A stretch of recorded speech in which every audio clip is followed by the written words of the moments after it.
Nah, intinya terkait dengan PPDB, Pak Presiden meminta atau menugaskan kami untuk memperdalam kembali kajian pelaksanaannya, dan nanti keputusan terkait dengan, terima kasih rekan-rekan wartawan, kami sampaikan bahwa tadi baru saja saya diterima oleh Bapak Presiden.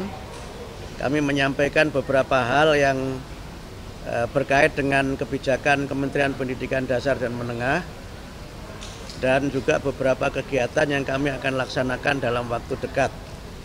Yang pertama, kami akan menyelenggarakan puncak peringatan Hari Guru Nasional 2024 yang insya Allah diselenggarakan tanggal 28 November jam 3 sampai jam 5 di Velodrome Rawamangun.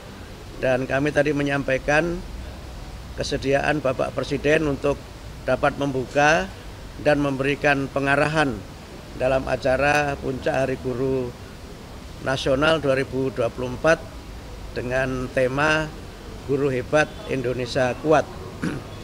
Yang dalam acara tersebut nanti akan disampaikan peningkatan kesejahteraan guru non-ASN sebesar 2 juta rupiah dan peningkatan untuk gaji guru ASN sebesar gaji pokok yang mereka miliki.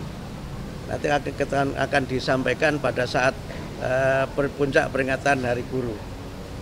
Kemudian yang kedua, kami menyampaikan terkait dengan beberapa yang menjadi kebijakan kami untuk pembelajaran coding sebagai ekstrakurikuler, sebagai kurikulum atau mata pelajaran pilihan di sekolah. Dan dimulai dari sekolah dasar, mungkin nanti kita akan kaji apakah mulai dari kelas 4 atau seterusnya, dan itu bisa kita selenggarakan sebagai bagian dari materi pelajaran pilihan di sekolah. Dan Pak Presiden sangat mendukung untuk pembelajaran coding di sekolah. Kemudian yang ketiga, ini yang mungkin sangat ditunggu oleh teman-teman wartawan terkait dengan PPDB zonasi. Tadi kami bahas secara khusus dengan Bapak Presiden. Kami menyampaikan hasil-hasil kajian yang sudah kami lakukan dengan para kepala dinas pendidikan di seluruh Indonesia beberapa waktu yang lalu, dan juga kajian para pakar dan juga audiensi kami dengan beberapa stakeholder penyelenggara pendidikan. Nah, intinya terkait dengan PPDB, Pak Presiden meminta atau menugaskan kami untuk memperdalam kembali kajian pelaksanaannya, dan nanti keputusan terkait dengan pelaksanaan PPDB akan dibahas secara khusus dalam sidang kabinet. Jadi sekarang kami masih memperdalam kembali kajian tentang PPDB zonasi, dan nanti hasilnya akan kami sampaikan kepada Bapak Presiden dan keputusannya akan ditetapkan dalam sidang kabinet. Saya kira demikian dapat kami sampaikan. Terima kasih. Ya.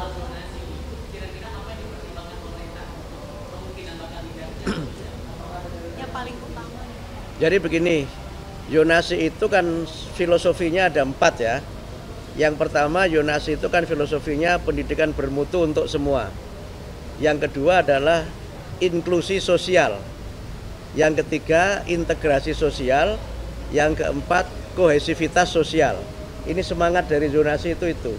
Sehingga mereka, anak-anak ini bisa belajar di sekolah-sekolah yang dekat dengan rumahnya. Yang kedua, anak-anak dari berbagai kelas sosial itu juga bisa belajar di sekolah yang sama. Sehingga tidak ada segregasi antara, mohon maaf, misalnya anak-anak dari kelas yang mampu dengan tidak mampu. Atau saya sering gunakan bahasa, tidak ada segregasi antara yang elit dengan yang alit. Karena itu ada inklusi sosial di situ. Karena zonasi itu kan pakai empat kriteria. Yang pertama domisili, tempat tinggal.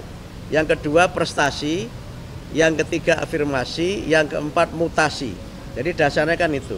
Domisili tentu mereka yang tinggal terdekat dengan lingkungan sekolah itu. Prestasi adalah anak yang tidak tinggal di lokasi terdekat, tapi dia punya prestasi untuk diterima di situ. Yang ketiga, afirmasi itu untuk dua kelompok. Pertama, kelompok dari keluarga kurang mampu, yang kedua dari kelompok difabilitas. Nah, mutasi itu adalah anak yang mutasi karena mengikuti tugas orang tuanya. Sehingga dengan 4 kriteria itu, nanti kami akan sempurnakan lagi prosentasenya akan seperti apa. Yang sekarang jadi persoalan kan memang prosentase yang diterima dari domisili itu berapa persen, yang prestasi berapa persen, ini yang seringkali jadi persoalan. Kalau yang afirmasi itu sudah kami patok 20%. Karena bagian dari pemihakan negara terhadap kelompok-kelompok yang memang kita anggap sebagai kelompok lemah. Ya, kelompok yang memang secara ekonomi memang lemah dan memang secara fisik dia kelompok-kelompok difabel. Nah, yang mutasi tentu tidak banyak karena ini kan memang sifatnya ya misalnya wartawan pindah tugas, anaknya harus ikut situ, atau misalnya dosen pindah tugas atau anggota dewan dan sebagainya. Ini tidak banyak jumlahnya. Sehingga karena itu maka kami mencoba untuk melihat ini. Nah, yang kedua yang juga perlu kami lihat berdasarkan pengalaman beberapa daerah, itu nanti juga ada alokasi untuk sekolah swasta. Karena selama ini di antara kritik terhadap zonasi itu banyak sekolah swasta yang tutup, tidak kebagian murid. Sementara negeri itu muridnya berlebih, yang karena muridnya berlebih itu kadang standar mutunya tidak dapat terpenuhi. Karena rasio guru dan murid menjadi tidak seimbang, sarana dan prasarana juga menjadi tidak dapat tersedia dengan sebaik-baiknya. Nah, berbagai kelemahan ini sedang terus kita pelajari dan kami perdalam, sehingga mudah-mudahan pada tahun pelajaran 2025-2026 itu kami sudah bisa menerapkan zonasi dengan sistem baru yang kajiannya terus kami lakukan dan keputusannya nanti dalam sidang kabinet. Berarti yang diubah presentasi itu ya, Prof? Persentase dari tiap-tiap. Tidak hanya persentase, tapi juga nanti bagaimana sekolah-sekolah swasta juga. Sekolah-sekolah swasta itu kalau pengaruh beberapa daerah itu kan ada yang kemudian disubsidi. Nah, tapi ini sangat bergantung dari kemampuan pemerintah daerah. Ada juga yang misalnya negeri dibatasi tapi swastanya dilihat akreditasinya. Nah, ini nanti berbagai skenario dan praktek baik yang ada di provinsi-provinsi itu yang coba nanti kita perdalam lagi dan nanti kemudian akan kita ambil kebijakan zonasi sehingga ya dapat mencapai 4 idealisme tadi itu. Pendidikan bermutu untuk semua, kemudian integrasi, inklusi, dan kohesi sosial. Artinya ini zonasi akan dilanjutkan tapi dengan beberapa perbaikan gitu? Menunggu sidang. Kami belum bisa mengambil keputusan karena keputusan nanti tidak ada pada kami tapi pada sidang kabinet dipimpin Pak Presiden. Mas Wapres kan mengusulkan agar zonasi ini dihapuskan. Apakah sudah dikomunikasikan juga dengan Mas Wapres mengenai hal ini? Kami belum bertemu dengan Mas Wapres soal ini. Kami baru menyampaikan pada Pak Presiden karena kami sudah memang sudah menyampaikan untuk bertemu sudah cukup lama dan minta beliau untuk hadir di acara puncak Hari Guru itu. Gitu ya. Jadi begini. Jadi yang guru non ASN honorer itu dengan dapat sertifikasi, maka pendapatan dia akan menjadi 2 juta. Itu di luar gaji dia di sekolah asalnya ya. Jadi dia kan sudah punya gaji di sekolah asalnya itu. Yang gaji itu bervariasi menurut kemampuan sekolah. Tapi dengan dia sertifikasi, maka dia akan dapat tunjangan sertifikasi sebesar 2 juta itu. Sekolah swasta, Pak? Semua. Jadi malah kalau guru yang ASN itu malah hanya gaji pokok saja sesuai dengan gaji pokok dia. Yes, gaji pokoknya sesuai dengan gaji pokok dia, 1 kali gaji pokok. Yang gaji pokok itu tentu berbeda sesuai dengan kepangkatan dan sebagainya. Berarti nggak berubah ya untuk ASN-nya nggak berubah berarti sesuai gaji pokok kan? ASN-nya naik tapi kenaikannya sesuai gaji pokok. Saya nggak tahu gaji pokoknya berapa, saya nggak tahu. Berarti yang guru swasta itu harus ikut sertifikasi dulu biar bisa naik? Ya. Jadi peningkatan kesejahteraan ini juga nanti mengikuti peningkatan kualifikasi. Gitu. Jadi karena dia kan sudah dapat sertifikasi, dia harus ikut PPG. Nah, PPG itu kan pelatihan untuk bagaimana guru yang sudah memenuhi kualifikasi D4 atau S1 itu meningkat kualifikasinya sesuai amanat undang-undang kan, harus punya kualifikasi. Yang dengan kualifikasi itu dia punya sertifikasi. Dengan dapat sertifikasi maka dia dapat tunjangan sertifikasi. Jadi clear ya. Jadi bentuknya tunjangan kesejahteraan melalui sertifikasi. Ya kalau pendapatnya meningkat masa kualitasnya nggak meningkat. Jadi kira-kira begitu. Guna PNS itu kenaikan gaji sesuai dengan gaji pokok. Itu mulai berlaku kapan ya Pak? 2025. Januari, Pak. Teorinya Januari kan tahun anggaran dimulai Januari. Tapi realisasinya nanti tergantung dari bagaimana pencairan dana dari Kementerian Keuangan.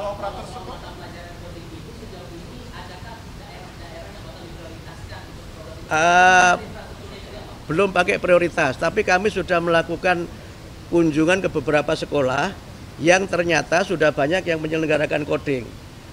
Saya ke Medan, di Jakarta beberapa tempat, bahkan tadi juga baru saja ada acara, malah ada gerakan perempuan untuk pengembangan coding di sekolah itu. Nah ternyata coding itu variasinya ada 3. Pertama ada coding yang dia online, yang dia memang internet based. Yang kedua ada coding yang dia unplugged, yang dia tidak pakai internet tapi ada paketnya yang sudah khusus. Yang ketiga ada coding yang unplugged dan tidak ada paket khusus tapi berupa alat-alat permainan bisa dikembangkan sendiri. Sehingga dengan variasi ini kami melihat di lapangan prakteknya coding itu diselenggarakan dalam 2 mata pelajaran. Yang dia online itu di mata pelajaran teknik informatika. Tapi yang tidak itu bisa di mata pelajaran keterampilan. Sehingga dia bisa saja coding ini tidak menambah mata pelajaran, hanya merubah isi mata pelajaran yang sudah ada. Nah, dengan cara begitu maka kami mungkin tidak perlu menambah guru, tapi hanya melatih guru yang mengajar coding. Gitu. Karena kan hubungannya dengan infrastruktur dan kebanyakan infrastruktur yang mendukung itu kebanyakan di sekolah-sekolah yang ada di perkotaan. Enggak selalu. Ada Yayasan Sukma itu di Palu, di satu kota di mana di Sulawesi Tengah. Jadi enggak selalu di kota, karena kalau dia unplug, tidak usah pakai internet, dia bisa di mana saja. Yang penting ada materinya dan ada tutornya. Yang penting itu. Pak, ini mengenai kenaikan kesejahteraan Pak untuk operator sekolah dan tenaga pendidikan juga termasuk dalam pembahasan nggak Pak? Itu belum yang termasuk yang nanti, tapi kami usulkan itu untuk mudah-mudahan bisa diakomodir dari usulan kami untuk peningkatan tambahan anggaran di kementerian. Tapi yang sekarang disetujui DPR, yang sudah diketok beberapa waktu yang lalu, itu belum termasuk itu. Tapi termasuk kami usulkan untuk tambahan anggaran yang mudah-mudahan nanti bisa disetujui oleh DPR. Ini guru-guru termasuk yang di madrasah juga Pak? Yang Kemenak Belum. Yang di Kemenak belum. Kami sudah ketemu dengan Menteri Agama, tetapi untuk yang Kemenak itu belum karena belum masuk kuota di tahun 2025 ini. Jadi yang 600.606 guru itu semuanya guru yang mengajar di sekolah. Yang untuk Kemenak nanti kami hitung lagi dan kami matangkan lagi karena ini menyangkut skema anggaran lintas kementerian. Gitu ya. Terima kasih ya. Terima kasih.